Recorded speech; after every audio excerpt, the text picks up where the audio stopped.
Guys আপনাদের জন্য আমি একটা আজকে দারুণ রেসিপি নিয়ে এসেছি। রেসিপিটা আশা করি আপনাদের অনেক ভালো লাগবে, বিশেষ করে যারা ব্যাচেলার ছেলেপেলে আছেন তাদের এই রেসিপিটা একদম খুব শর্টকাট টাইমের মধ্যে তৈরি করে নিতে পারবেন। যাই হোক, প্রথমে আমি একটা পাতিলে পরিমাণ মতো দুধ দিয়ে নিয়েছি।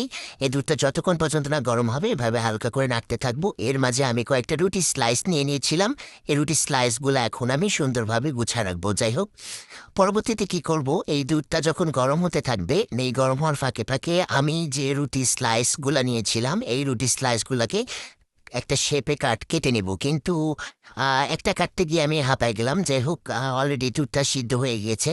এদিকে যে রুটি স্লাইসগুলো কেটে নিয়েছিলাম সেটা এখন আমি একটা একটা করে এই গরম দুধের মধ্যে দিয়ে দিব। গরম দুধের মধ্যে দিয়ে সবগুলো হালকাভাবে একটু মনে নাড়তে হবে। যাই হোক, এভাবে রেখে কয়েক মিনিট সিদ্ধ করে নিতে হবে। এই রুটিটা যখন এখানে দিবেন এভাবে হালকা করে একটু করে চেপে ধরবেন, তারপর আবার একটু করে এপাশ ওপাশ উল্টাই দিবেন। তারপর রুটিটা যখন সিদ্ধ হয়ে যাবে তখন আপনি নামাই নেবেন। আলটিমেটলি এটা আর কিছুক্ষণের মধ্যেই হয়ে যাবে। চাইলে আপনারা বাসায় ট্রাই করতে পারেন। আসলে এটা অনেক টেস্ট হয়েছিল ও খাওয়ার পর আসলে আমি বুঝতেই পারিনি যে এটা রুটি দিয়ে তৈরি করা হয়েছে।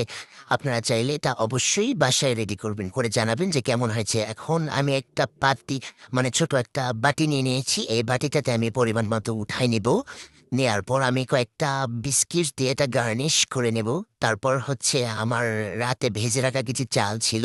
এই চাল মানে চাল ভাজাটার কি উপরে একটু ছিটাই দিব। চাল ভাজাটা দিলে এটার টেস্টটা অন্যরকম হয়ে যায়। আপনারা চাইলে ট্রাই করতে পারেন। সাথে কিছু পরিমাণে মধু দিয়ে দিব। মধুটা অপশনাল, আপনারা চাইলে দিতেও পারেন, না দিতেও পারেন। আর সাথে আমার ফাইনালি খাবার রেডি হয়ে গেছে। এখন আমি এটা খুব সুন্দরভাবে খাবো, আপনাদেরকে দেখায় দেখায়। যদি আপনাদের ভাল লাগে তাহলে আপনারা এটা বাসায় তৈরি করে নিতে পারেন। আপনাদের খাবারটা কেমন লেগেছে অবশ্যই আমাকে আমার পেজটাকে মেনশন করে জানাবেন। ধন্যবাদ সবাইকে।